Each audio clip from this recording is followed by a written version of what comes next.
Hello, everybody, and welcome to UGA Sports Rumors versus Facts. I am Blaine Gilmer here once again with Jed May, Trent Smallwood, as we are talking all things UGA football recruiting related. And it was a huge official visit weekend to kick off a very busy recruiting month for the Georgia Bulldogs. Everybody knows Arch Manning, Justice Haynes, TJ Shanahan, Jalen Hale, the list goes on and on. Pierce Spurlin, kind of the leader of this class, were in town. A total of 13 official visits and one very important unofficial visitor we'll get to that in a little while. But guys, just first thoughts. I know we've all been kind of busting our tails to cover it this weekend. What are your guys' thoughts after generalizations after hearing all the reports this weekend?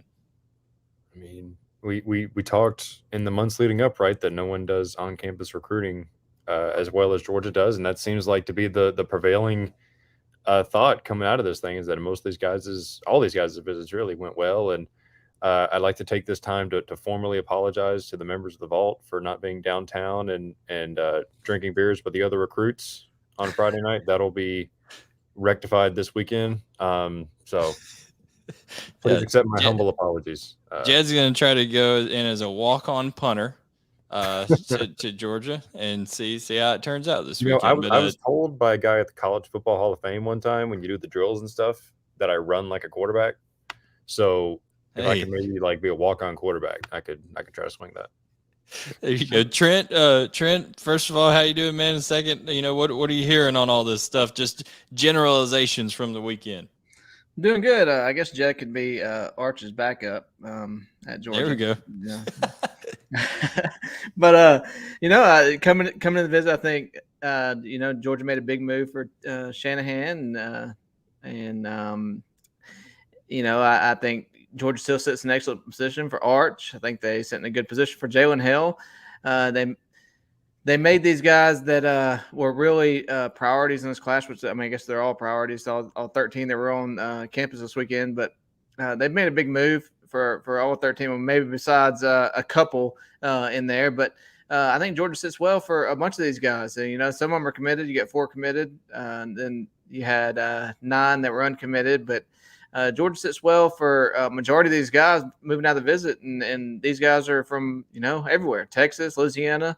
There was a couple from Georgia, but Georgia, I always said, the COVID year, besides the COVID year, Georgia does an excellent job with their on-campus visits, especially their official visits. And, with Kirby having a national title in hand, or just coming off a national title now, you're only going to see that excel. And I think Georgia did an excellent job this weekend.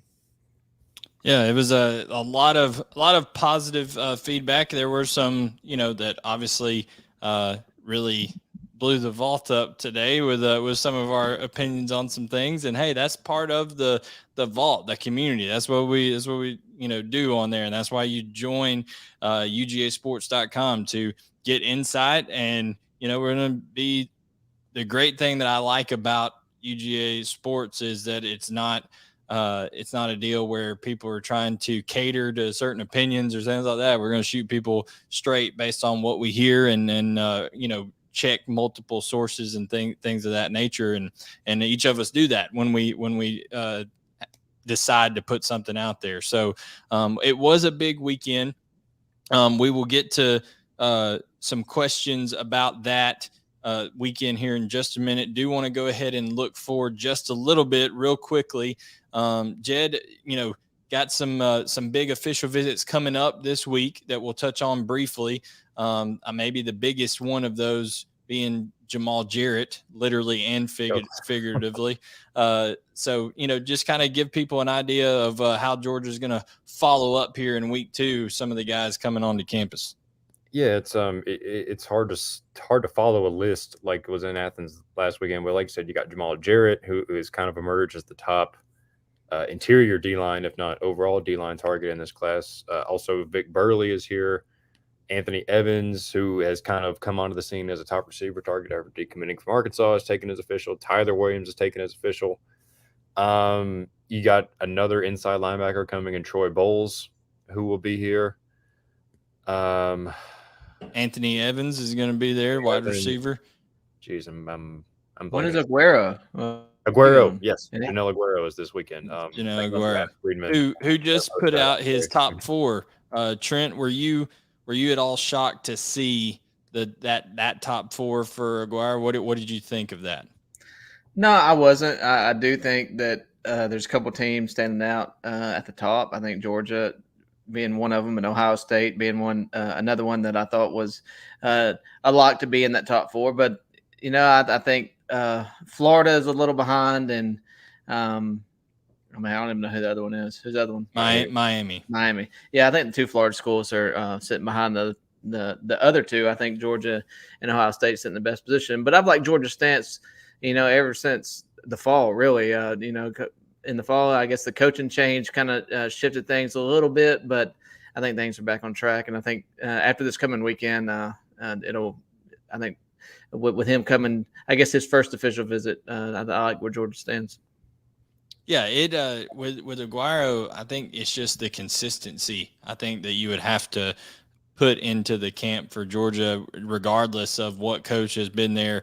It's been ultra consistent. That maybe is a little bit different than the Caleb Downs recruitment. Not that Georgia doesn't absolutely love him, because they do, and they want him, but it just feels like that Aguero's been right there, top notch the entire time type deal. So so some big official visits coming up week 2. But Jed, we have a lot of questions based off this past visit, so we're going to go ahead and get started with those. And we got a heavy hitter right off the bat. Ryan Dog, who commits first, Arch Manning or Jalen Hale? Trent, that one's. And Jed, we got you got worked up over that when he froze up. I'm guessing he gave that question to me. Yeah, I think I still think Arch will be the one that goes first. I think Jalen Hills would kind of give something away, I guess, because I think that the 2 want to play, or they've talked about playing with each other, and I would say Arch goes first. But I could see Arch going first and Jalen going right behind. Yeah, and the thing about Jalen is with Georgia, obviously, I put out a post. Ben Bachman put out a futurecast for him, which we'll have. We actually have a question on that that we'll get to. So there's a lot of confidence there. It seems like coming out of this one. And I think we lost Jed there momentarily, so I'll bring him back on when he comes back on screen. But the thing about Jalen Hale is that Trent, with being a wide receiver, it's a little bit different dynamic, especially when you have to compete with Alabama and Ohio State, that I believe he's going to go on visits, to as well. And that's always, it doesn't matter how good a visit goes when you got those to compete with at the wide receiver position. It's risky business. Yeah, and I'm sure there's going to be some negative recruiting going on in there, and how Alabama and Ohio State use their receivers, and Georgia, doesn't as much, or use their targets. But being realistic, Georgia does use their targets. They used Brock Bowers to the fullest last year. It just happened to be at tight end position. So, I think that argument or that negative recruiting might have worked, 4 or 5 years ago, but I don't see it right now. And especially with a guy like Arch Manning, if Georgia could pull him as well, that negative recruiting, that argument's kind of out the window. Yeah, Jed, we were just talking about, Jalen Hale still having to take visits to not Arkansas, Alabama and Ohio State, coming up after that. Of course, the home state of Texas will try to do that. People will make that connection between, Arch, Jalen, Georgia, Texas, all that battle right there. But it'll just be interesting to see how Brian McClendon is able to combat that negative recruiting that Trent was just talking about, because it seems like that's something that has plagued Georgia wide receiver recruiting. And if there's been one kind of question mark, it would be that. And it's hard to even say that, because Georgia's, had some guys be successful and go to the league and things like that. But, still worth noting.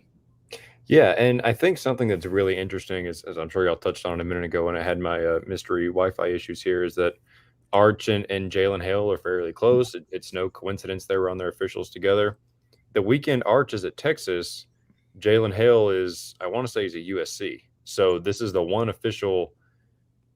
I mean, I don't know if Jalen Hale is going to Alabama this weekend or not, but this is the one official for a school that's in the running for both of them. So Georgia had the first chance to really sell, hey, you guys could come here together, be here for the next 3 to 4 years, be the next great quarterback receiver duo in Athens. And I'm sure that's something that made an impact on them. And being the only school that's going to get to do that with both of them there together, I think is something that that really could play a role in their decisions for both of those guys.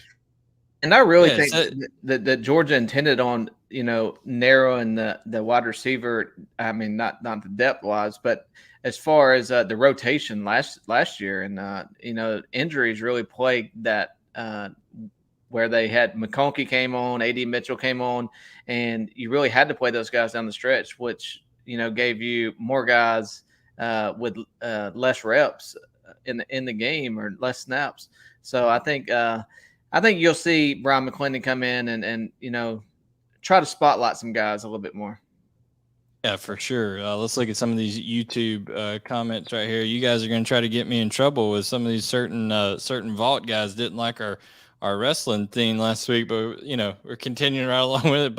Playing with Kirby and staff get funky like a monkey with the son of the plumber. They get the #1 class, no doubt. Some Dusty Rhodes vibes will be going. And then Fred F says, "You think Tony Schiavone will make Arch's announcement?" Listen, if I was a recruit and I knew where I was going, if I could get someone to make an announcement, it would either be Jim Ross or Tony Schiavone, and that would be a dream come true. Like, that would be unbelievable. So fantastic stuff there. It's hey, we like to have fun. That was fun last week. I'm not gonna pound on it or anything like that, but just know, hey, sometimes you gotta have a little fun. It can't be all business talking about the recruiting there. But Jed, we got our second question here from J-Dog X. Can we keep Roddy on vacation more often? We tend to get more commitments when he's out of town. And also, when Arch announces, do we, Georgia, get 2 or 3 elite receivers? On the number of receivers, I guess it's all about your definition of elite, because I think when it comes down to it, that what Georgia looks at receiver may not necessarily be what even us as recruiting analysts and things like that even go about sometimes. I mean, look at a guy like a Lad McConkey who now, in my opinion, has established himself as one of the guys coming into this year that could make a huge jump, could be a premier wide receiver in the country. Like, he's got that opportunity in front of him. So, that who would have thought that when he was coming out of North Murray, Trent? I mean, it's a little bit different view sometimes.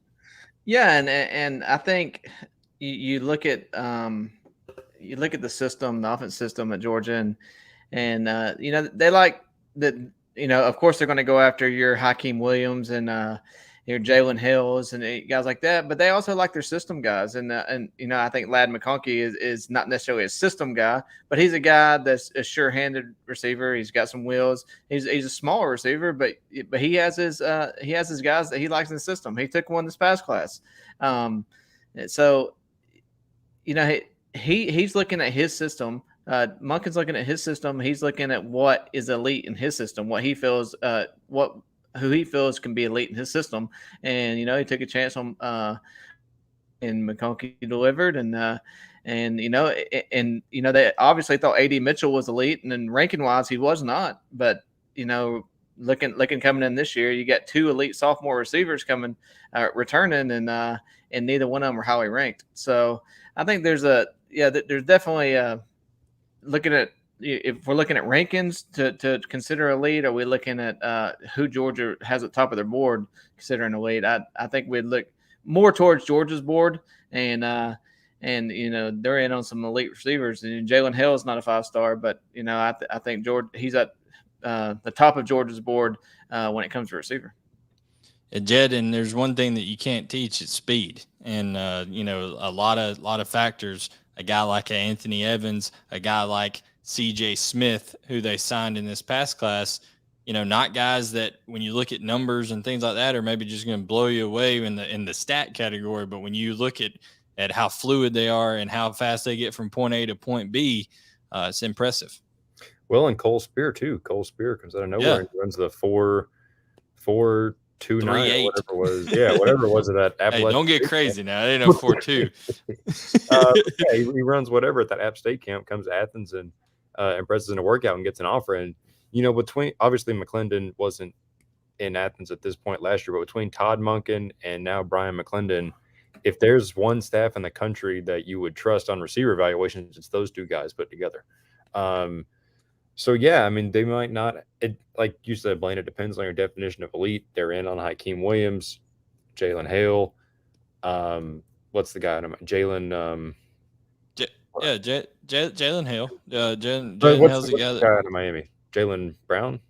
Jalen Brown. I don't. Yeah, Jalen Brown. A little bit. Yeah. Maybe not as much as Hale, but Anthony Evans and Tyler Williams and Jalen Hale are the guys I think that you really need to take a look at that could really have a good chance. And then I'm sure there'll be guys that come along later in the picture, depending on how many Georgia ends up wanting to take. But for sure, I think that one, yes, Roddy would love to stay on vacation more. So that was the first answer to that question. And two, so it says when Arch announces, again, based off today, based off what we're hearing, feel like it's trending in a good direction. Obviously, still 2 official visits left to go, but there's no doubt if a player the caliber of Arch Manning were to commit to Georgia. And here's the other thing about it. To a person that we talked to, everybody mentioned the word humble when they talked to Arch Manning and how great of a kid he was to be around and talk. A normal guy was the phrase used over and over again. So that helps draw people in as well when you're a good person, don't have the Baker Mayfield effect or anything like that going on. Jed, that's a sore subject for Jed. We'll move on. We'll glance over that with our resident Cleveland Brown here. I wish the Browns had Baker Mayfield as their quarterback. From Beha Joe 702, when can we anticipate a public commitment from any of the guys that OV'd this past weekend? Anything could pop, like in terms of maybe a defensive guy or two could maybe pop sooner rather than later. But here's the thing, Jed and Trent, about all these guys. They've been waiting so long. I mean, these guys were, kind of they were kind of caught up a little bit in the COVID stuff at the beginning of their recruitments, because a lot of these guys that were on this official visit weekend have been recruited since they were freshmen. I mean, like a long time. So I think they're excited about going and seeing all these schools taking their full complement of visits. So if I'm not mistaken, I think you're really going to see more end of June, beginning of July before some of these start to pop. Yeah, I feel like, like you said, Caleb Downs is going to take his visits. Justice Haynes will take his visits. CJ Allen, I asked him directly yesterday, how are things looking? Like, yeah, well, he's got an official visit to Auburn and Tennessee coming up, and that's a guy that we feel like Georgia's led for a while now, So, yeah, I think, and I don't think that's a cause for alarm either, because it's similar to the questions that people have said, oh, well, why doesn't Georgia have more momentum coming off the national championship? It's not that Georgia doesn't have momentum. It's just these guys are waiting and taking their visits, and they should. You can't begrudge a kid for doing that. But at the end of the day, the guys Georgia feels like they lead for, if Georgia has won out in the recruitment, they'll end up coming to Athens at the end of the day. But yeah, I don't think it's the thing where you're going to see a rash of 4 or 5 commitments in the next week or so. I just don't think that's how this class and these guys in particular Georgia's really in on at the top of this class, or that's how they're going to how their recruitment's going to go. I think you're going to see a big July, and it might be the week you're in New Orleans. So yeah. Well, Lord only knows what kind of coverage will be coming out from the Georgia UGA sports staff as a whole. If some commitment pops, and these guys are half tore back over there in New Orleans. So it'll be interesting for sure. All of a sudden Patrick Garvin's going to be just flying in from the top with tweets, like just crazy stuff coming out. So he won't even be able to find his phone. He's good. Patrick. Oh man, that's good stuff. But no, it's gonna be fun. And I'm sure if you guys want to talk to Roddy, you can, like, for a extra little subscription fee, you can be like added to the New Orleans trip. We can figure something out. I mean, UGA Sports goes west. That'd be interesting to do. All right, so we're rolling right through these questions here. ZXBY140. Can you review the timeline on the recruiting of the guys who visited? So that is quite a list. Like we just said, to make it easy, Justice Haynes, Arch Manning, TJ Shanahan all have visits. Jalen Hale all have visits this summer that they're going to take. And then I think it's realistic that you could see all four of those commit after those visits this summer somewhere. CJ as well. Yeah, CJ Allen as well is close. Is there anybody? I'm trying to think. Most of them fit in that timeline. Caleb Downs, I'm not sure exactly what his timeline is. You spoke to him, Jed. What is it there? Yeah, when I spoke to him a couple weeks ago, he said the plan is to be committed by the start of his senior season. I don't think that's like set in. That's the plan. I don't think he's like married to that. CJ Allen, I know he told me is committing either. I want to say it's July 9th. They told me it's either July 3rd or July 9th. I'm getting confused with somebody else. But yeah, there's a lot of it's like Trent said, once July comes around and then it's the dead period back again, right? Unless I'm just making something up. That's when I think a lot of these guys are going to get it done because they've taken all the visits, but it's also that perfect period of time right before the senior season. So I think that's going to be the time frame where you're going to see a lot of movement in terms of commits and all that kind of stuff.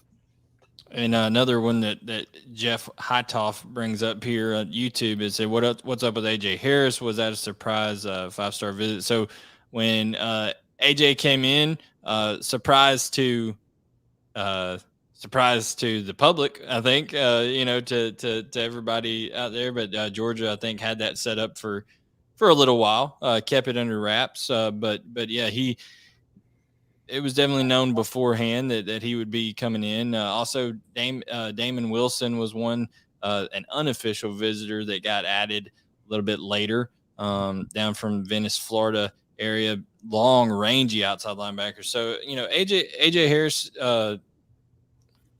guys, he's been one that it looked for all the world, almost like back when he was a sophomore, even that Georgia could lock that thing up early. Then, as talented as he is, just that's the nature of recruiting. More people showed interest, more people got involved. But I thought it was a big deal for Georgia to get him there for a first official visit. Yeah, and he came on a visit in March, and at that time it was one of those things where Georgia had kind of fallen off, and then the defensive back switch and all that kind of stuff. Then he shows up on campus, and you're like, oh, okay, he's covering all his bases. And then he shows back up for an official, and now it's really seemed like Georgia is a player right in this thing again, along with Florida's right up at the top with what they're doing with Corey Raymond, and then Ohio State and Alabama are kind of lurking a little bit. I really think it's Georgia and Florida there, and it's going to be, I believe, his official to Florida is later this month. I'm not exactly 100% sure when. It's next week. Next week. There you go. So, and again, that's another guy. Once he takes those officials, it could be one of those guys that he decides to lock it down in July before senior season starts, or he could wait till early signing day. That's kind of the. I don't know. I feel like if guys let it go into the senior season, then at that point you might as well visit schools for game day visits and that kind of thing, and see what environments are like there. So, but yeah, AJ Harris definitely a guy that Georgia is right back in the thick of it for. Trent, I mean, anybody else that you can think about we haven't touched on? Like I said, we had four guys on that visit. Georgia did that were already committed. So you take those out of the equation, and you basically had 10 guys. We've touched on several of them there. Raylen Wilson, of course, is already committed to Michigan. So if anything happens with him, it would be a decommitment and flip situation. And I'm not sure if I think he's got a visit to Florida coming up this week as well. So he's got a couple more visits. So, but any other comments on timeline, Trent, before we kind of move on? No, I think when you start seeing these guys take these early official visits, this is what this has opened the door for is getting their recruitment done before their season starts, so they don't have to take as many visits during the season. They can focus more on their senior seasons or whatever that might be. So, I'd be, these guys that are taking all these June official visits, I would be surprised if most of them go into the season to the September or so. I think you'll see a lot of them end by July, maybe the latest August, early August, before their season start, because that's their main goal of taking these early visits is to get their recruitment over with and be able to focus on their season. So I'm looking at July as being a big month, and some of them will go past that. I think Caleb Downs could go past that. I think a couple others could go past that. But when you're talking about Arch and you're talking about Jalen Hales and TJ Shanahan and all those guys, that I think you'll see those guys maybe come off the board in July or August. Yeah, and this question's about TJ Shanahan from PA Dog 610. Time frame on TJ Shanahan's decision if we Georgia pull Arch first, does this have a major influence? Talked to TJ after the visit. They had multiple talks, him and Arch, 20 30-minute conversations, he said, where they've talked many times before this visit about playing together and compared notes on recruiting, and now they did that specifically about Georgia during this time period. I think TJ's a guy that him and Arch are right there close to that same timeline. TJ's going to visit Texas A&M and LSU. Before it's all said and done, he could end up taking one to either Ohio State or USC, maybe. But I feel like that he's a guy that would like to have it wrapped up before his senior year. So it could be very similar to Arch. All right, Jed, we got one here from Drew Yang 96. Yep. Is this a 2-horse race for Arch between UGA and Texas, or is Bama actually still in it? Okay, so I guess we can all kind of go around the table and hear, just tell what we're hearing about certain things. We'll start with you, Trent. I mean, obviously, I think you'd be foolish to ever fully discount Nick Saban from anything in the world of college football. But logic would certainly tell me that I don't think that they're a real contender here. But that, it's just me. Yeah, I felt like the feeling around Alabama's they were a long shot before I guess the official visits came out. Of course, they're going to bring him on an official visit. He's number one player in the country. Nick Saban's going to shoot his shot. But I think going into this visit, I do think it's Georgia and Texas at the top with, in third place. Jed, what I can't get my mind around is the Holstein and Arch coming in on the same weekend. It's interesting to me. In fact, so that alone, just in my small brain here, says I think it is closer to a 2-team race. What are your thoughts, Jed? Yeah, it makes you think, because we've seen what Georgia and Texas have done as all these quarterback dominoes fall. Georgia and Texas have held out, basically putting all their eggs in the Arch basket. You would think if Alabama thought it had a realistic shot at Arch, it would have done the same thing, but obviously it took Holstein instead. And I think a lot of this official at this point is about the Mannings as a family. They're not going to just, bail on an official. Nick Saban's not going to tell the number one prospect in the country and a guy with the Manning last name that he can't come on an official.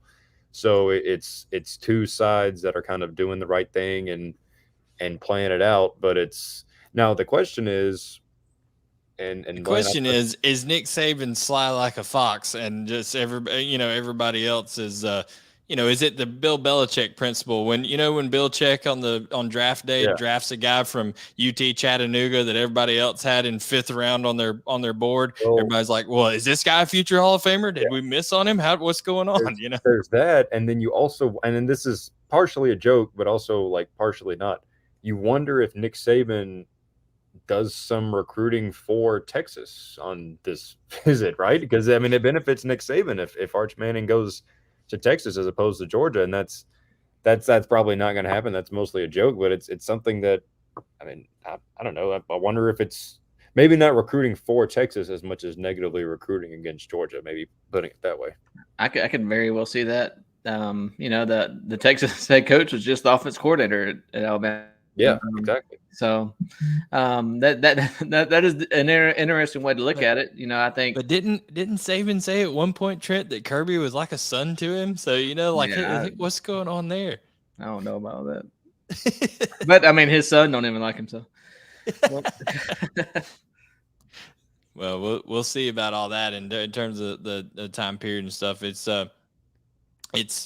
gonna be interesting, and I do think Texas, Georgia, shooting it out right now. Obviously, Georgia with a lot of momentum coming out this weekend.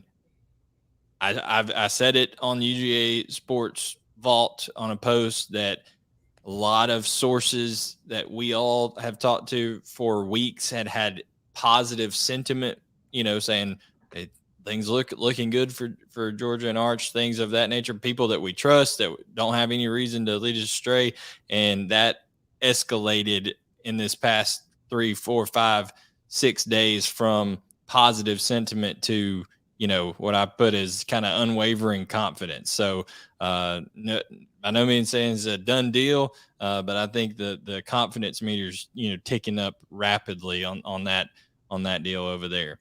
Platinum Glove this one's directed directly to me, so I'll answer. Why did you futurecast Downs to Ohio State?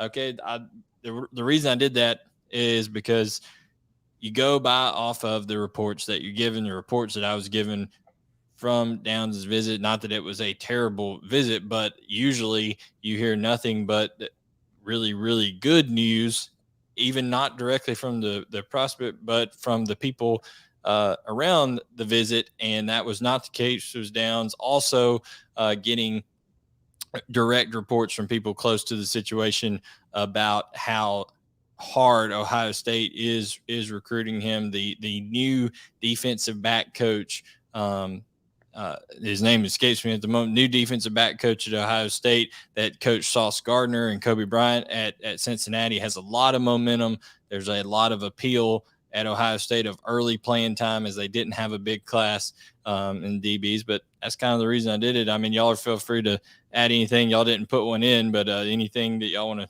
touch on in that recruitment in general. I would just say Caleb Downs is a really hard kid to read. I mean, I've interviewed him a bunch of times, and he's just a very hard kid. I'm not saying you're blowing smoke. I'm just saying when you speak directly with the kid, that he's a very hard guy to read on the record, off the record, anything. He's a very someone mentioned this on the board earlier. He's a guy that knows what to say in interviews. He's very polished. He's a very nice young man. So yeah, he's kind of one of those guys like Arch. Like, he's going to say all the right things in interviews. Not that Arch does interviews, but if he did, he would say all the right things in interviews. But I think it's Georgia and Ohio State, maybe a little ahead of Alabama. Just personal gut feeling. But when you look at what Ohio State's got with the coaches there and what they've sent to the NFL, and combined with the class they brought in last year, I think those are all the main reasons why Ohio State is in it like it is. Yeah, Trent. I mean, you just look at the class that Georgia brought in last year. I mean, versus the class that Ohio State brought in. There's opportunity at Ohio State. Yeah, and we've already heard a couple different prospects about Georgia's depth. The position is one thing that's kind of making them look elsewhere, not look as hard at Georgia, because Georgia's got a lot of depth. Sitting in that freshman class that had signed last year, and plus, I mean, you look at guys like Keely Ringo. I know he's a corner, but you're looking at those guys that are were just freshmen last year. Kamari Lassiter's and all those guys. So you brought in 2 classes in a row that the depth have just built the depth in Athens, and it's going to be with recruits looking at that. It's hard to I guess imagine yourself when you got 2 schools sitting there that are kind of equal, I guess, as far as coaches and the way they can put you in the NFL and say, hey, I can be on the field here a lot sooner than I can be on the field there. So, well, and it's not even the kids. Sometimes it's negative recruiting by other schools that puts that into their head. So, they've brought in 13 DBs the last 2 classes. You're just another number. So, and also too, when you talk about that, you talk about now NIL attached to it. Well, it's a lot easier to make NIL money and get marketing opportunities when you're on the field. So that's kind of how that goes. Unless you're Quinn Ewers. Yeah, that's it. Quinn Ewers, the master of NIL. What's Up Dog has one for us, Jed. Yep, Bulldog Bob mentioned in a post this morning that we got a, quote, silent commitment this past weekend. Which side of the line of scrimmage is it on, and at which position? Well, I am not in the mind of the fabled Bulldog Bob, so I can't speak for him. I would say, though, if anything got totally done this weekend, I would think it would be on the defensive side of the ball, and that's all I'm going to be at liberty to say, because there's one thing that we don't do at UGA Sports. We're not going to steal a moment from a young man. We can lend inside and think what we think might happen, but I definitely think there were some defenders that were very impressed by what they saw. Yeah, I don't see that. The 3 guys that we're talking about on offense with Hale and Shanahan and Manning. I don't see any of those guys necessarily making a silent commitment. You might give the coaching staff a vibe that, hey, they feel like you're coming here, but I would say if there was a silent commit given, which I don't put much in the silence these days with Neil, and I didn't put much stock in them beforehand, but I would say if a silent is given, it was probably on the defense side of the ball. Yeah, yep. Agreed. What's the saying? Crap in one hand, silent commit in the other, and see which one fills up first. That kind of stuff. Who knows? But, I can tell you that Georgia had a bunch of silent commits in June last year that are not on the signing list. So for sure, that is a certainty there. Just John 419. Which 11 of the 14 visitors from last weekend end up in the 23 class? So this is in reference on the UGA Sports Vault. Somebody asked a question of how many could end up out of the 14 visitors there. I said that it realistically could be as high as 11. However, that swings on is the positive sentiment that rising confidence with Arch Manning and Jalen Hale. Does that hold? And then, of course, guys that they're kind of gaining momentum with. But I think the number, if you're looking at a range, it's 9 to 11, and we've put in, there's 4 already committed, right? So we got Lawson Lucky, Pierce Spurlin, Raymond Cottrell, Gabriel Harris, and Gabriel Harris that were all committed. So that's 4. If Justice Haynes, if TJ Shanahan, if CJ Allen, if they were to be able to flip a guy like a Raylen Wilson, and that gets you in your 8-9 range, and then it's just what comes down with Arch and Jalen Hale.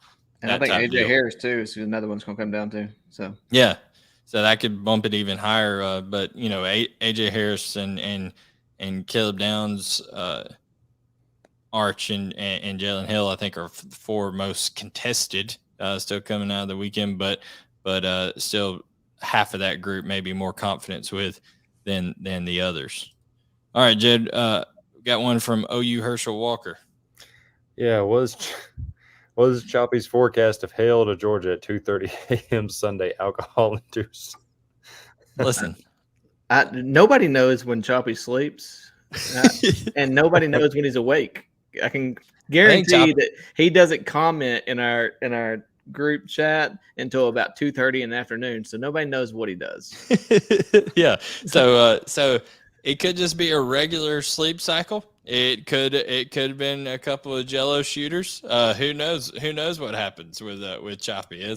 It's always interesting stuff. But when I think that he's diligent in what he tries to do. So don't think it was alcohol induced. Although I'm sure he was enjoying some kind of if it was alcohol induced, Arch would have got one too. So yeah. It would have been full throttle for sure. Absolutely. Jar 52. It only takes one drink of alcohol for him too. So Didn't take a whole lot. What percentage do you and the outstanding staff on here put on Arch signing with the best university in the country? What's the deal with y'all with percentages? Yeah, the percentage thing is not something I really like to do. I will say I don't put in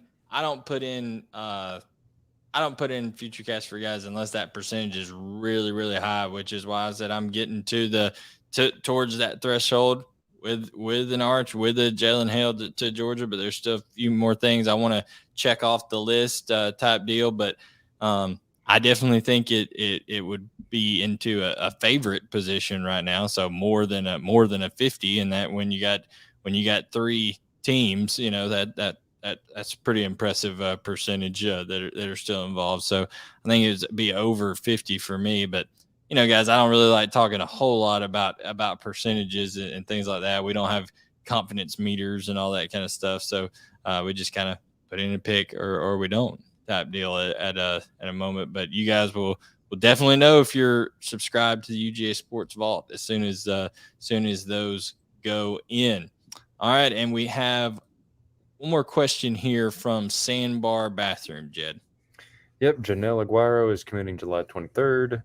Still feel good here. Surprised LSU didn't make the top 4. I know I've had and we touched on it earlier. I know I've had a futurecast in for Joenel Aguero for quite some time, and I've not at any point seen a reason to change it. Jed, Trent, you feel free to give your thoughts there. Yeah, Blaine, you mentioned the consistency earlier, and it's one of those things where we referenced it on the show before. We had one of those articles ready to go, I believe it was in January, if not even before that, of Joenel Aguero went into Georgia. And then it's not that Georgia fell off. It's just one of these other schools came in. But Georgia, like you said, has always been there. And now it's gotten to that point where he's got a month and a half basically till he commits, and he's got a Georgia official coming up this weekend. So I think it's one of those things where Georgia has weathered the storm. And that's not really the best way to put it, but now Georgia's got its chance to get him back on campus in an official visit capacity. And I think that's one of those things that, could end up cementing Georgia's position at the top of this recruitment where it's been for, the past few months. Trent? Yeah, I'm in the same boat. I've had Joenel inked to Georgia for a while, and I just think, with Kirby and Muschamp and those guys have been, consistently showing him the love, consistently telling him that he was high on the board, and consistently just showing him how he would be used in that. I just think Georgia sits in a very good spot, and I have been predicted to the Dogs right now. And I wasn't tremendously surprised that LSU was not in the top 4. I will say I do know where that came from. Obviously, Joenel Aguero is a guy who is from St. John's Prep, and that is also the alma mater of one Brian Kelly. So there was some momentum there. There was some ties there. They had him down for a couple of visits there, and also part of the ties there were Cortez Hankton, who was at Georgia, tried to bridge that gap a little bit. Also, former staffer Bobby Barham, who did a great job recruiting alongside Coach Adai when Coach Adai was here. Bobby Barham was basically his right-hand man at Georgia. He went with Cortez Hankton to LSU, and obviously they got the commitment of Michael Daugherty out of the state of Georgia, and Daugherty and Aguero, had a little connection there and things like that. So that was where that kind of came from. But I didn't think there was a whole lot of substance to it.